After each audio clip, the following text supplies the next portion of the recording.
আজকে দেখো 3 জন মিলে এখানে কাজ করছে। মা কাজ করছে, ছেলে কাজ করছে, এদিকে তোমাদের দাদাভাই কাজ করছে। কাজ করছে বলতে আমাদের ঘরের সামনেটা পরিষ্কার করছে, এখানে সবজির চাষ করবে।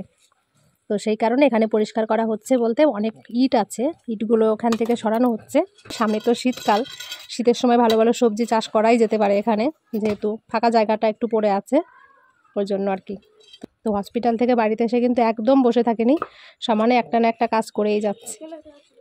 এই দেখো কতগুলো ইট বেরিয়েছে, এখানে গাডওয়াল করে দেওয়া হচ্ছে ইট দিয়ে।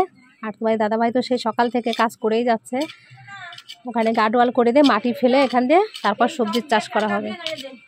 এবারে দেখো গাডওয়ালটা দেয়া হয়ে গেছে, তো বেশ কিন্তু জায়গাটা অন্যরকম হয়ে গেছে, সুন্দর। তো সবজি গাছ লাগালে বেশ ভালোই হবে এখানে। বুদ্ধিটা কিন্তু খুব সুন্দর হয়েছে তোমাদের দাদাভাইয়ের। সেই তখন থেকে রোদ্দুরে বসে এরকমভাবে কাজ করেই যাচ্ছে একভাবে।